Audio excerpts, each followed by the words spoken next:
Hi everyone, this is Menz here playing the VK3002D here on Siegfried line encounter mode. Now, this is my first match ever in this tank, honestly. And going into it, I was a little bit kind of wary of the gun. I'm using the top 8.8 centimeter gun, and with that, you have a very good amount of DPM. It's not the best for a tier 7 medium. However, it's near the top and alpha wise 220 damage with nearly, the top DPM is, it's something to, it's a really strong suit for this tank. Unfortunately, though, only 145 millimeters of pen on the AP and 171 on APCR. I do carry, a decent amount of them because if you're against a lot of higher tiers, which fortunately this match I wasn't, penetration really is a problem of this tank, and the overall accuracy is a little bit low as well.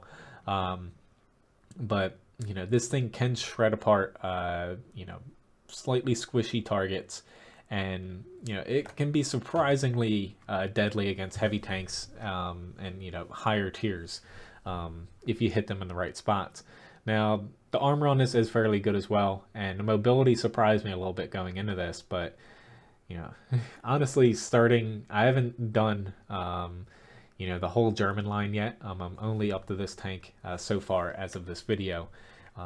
It's surprising me, and I'm enjoying it pretty well. Now, the next tank in the line is having me a little bit concerned, but this match, though, ends up being Ace Tanker. I always love getting, first match in a tank, Ace Tanker. It's pretty awesome. I do 3,151 damage. I block only 320 damage, and I assist with 832. Now, I'm going to let the match progress for a second, but approaching from this side, and even the north in a way, but I very much like the south here. I have been finding, instead of going into town like I usually do, I've been setting up, just outside of the town and making a decision whether to kind of progress out into the field or pushing into the town to brawl. Now, looking at our team, as far as the way that they're setting up here, really at this point is typically where you start spotting tanks, just right about when you get to the town in a medium for the most part. But at that point, I kind of decide to turn left, mainly because we have this amount of tanks out here, and out behind here of these guys, they're coming towards the town for the most part, unless they're AFK.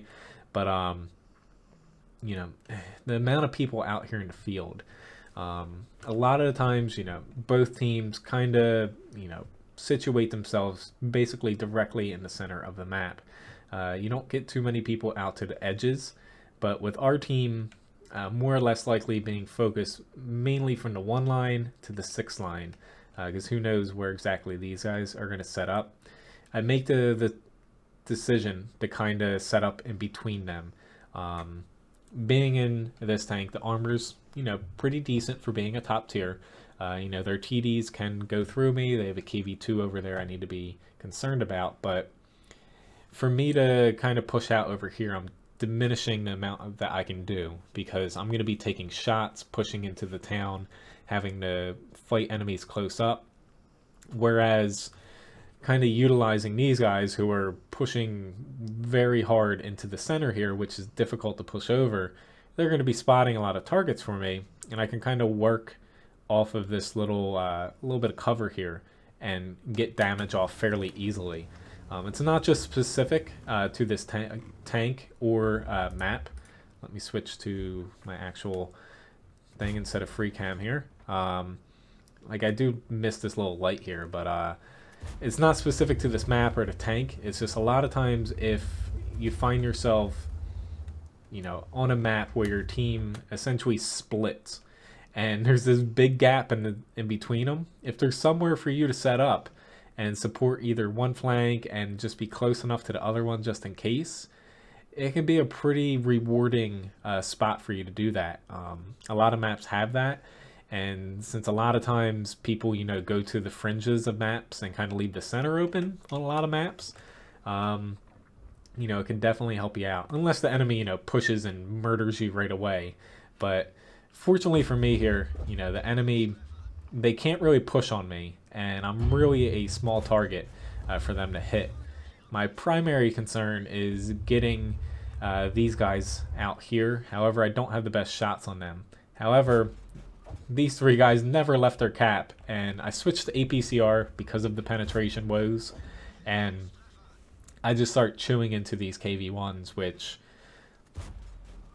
feel a little bit bad for them. But, you know, they are platoon, and they made the decision to, you know, kind of stick right where they spawned. Now, switching over to the AMX-12T, I hadn't shot him yet, and, you know, it's going to take me a few shots to actually hit him. I stick with APCR still here, just in case the KV1s are going to pop out of cover, but also the shell velocity is higher. And getting this light tank out here is pretty much my main concern, because they're kind of holding back all those tanks in F1 and F2.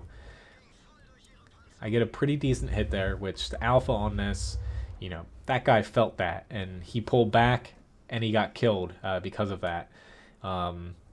Honestly, if he didn't get hit by my first shell, he might have stayed up where he was. But now at this point, you know, there's still a Jackson and a light tank out there. And, you know, whether this light can spot me, who knows? But I don't think he actually can, even with optics, unless he has a very good crew with the crew perks. But the accuracy on this is definitely not doing me any favors. You know, at this point I get shot, but it's terrible. This KV1 and these guys keep popping out of cover, which fortunately at this point, you know, we're a decent amount into the match, nearly 3 minutes in. Both sides have lost 2 tanks. They haven't exactly lost anything important, but I have all my HP still here.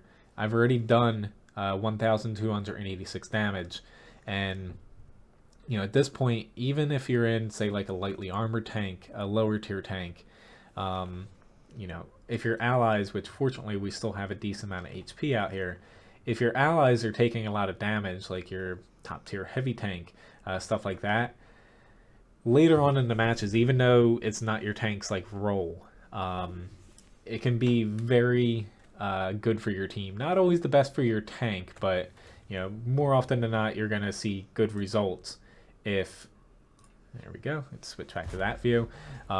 If you kind of use your HP as your armor and really start to play a little bit more risky, which I'm lucky I got that hit on the Jackson.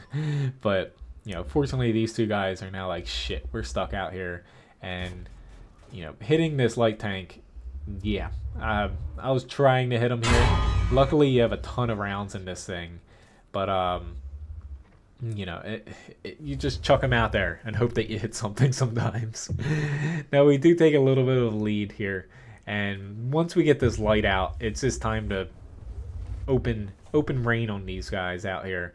I'm lucky to crit that KV1, but still not exactly the best damage until his friend decides to pop out to help him. Unfortunately, they're not angling the correct way. Should be pointing in the other way to, you know, bounce my shots.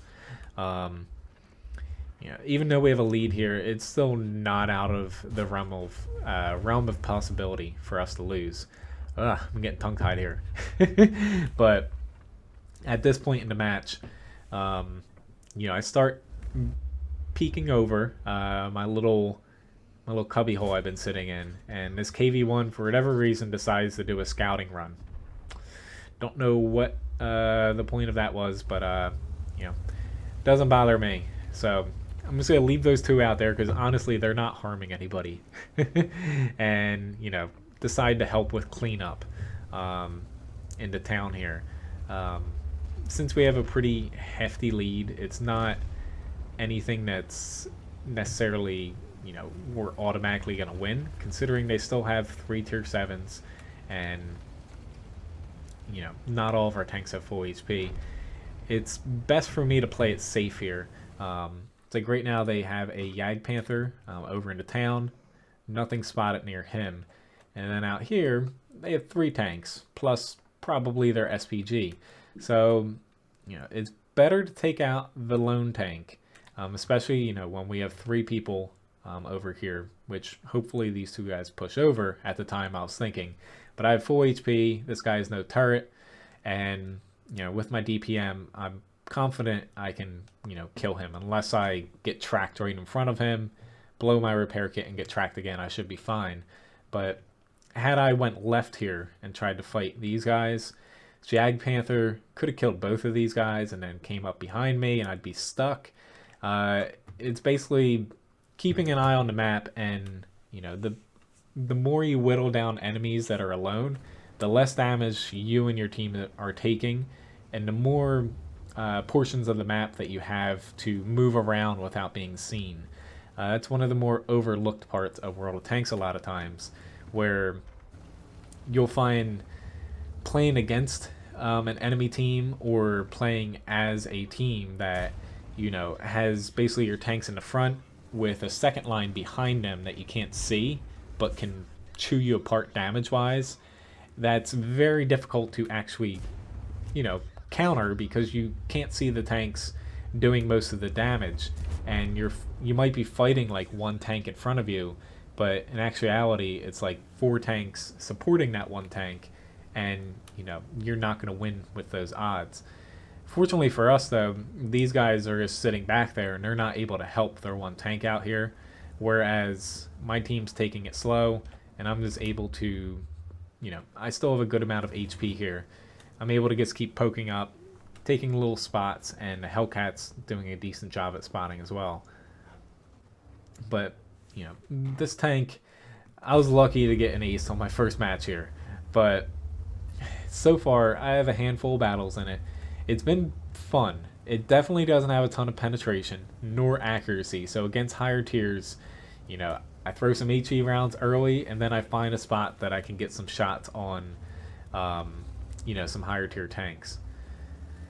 This guy surprises me a little bit by being over here, but luckily I still have the HP over him, so even taking a couple shots here, I'm not too concerned about him. But against higher tiers with this, you definitely want to play it safe. Like I said earlier, conserve your HP in a tank like this, since early on, if you push in, you could come across something even with APCR you can't pen reliably. So you're better off playing it safe early on, finding the best spot for you to push in, which I bounce off of another VK over there, and yet another bounce.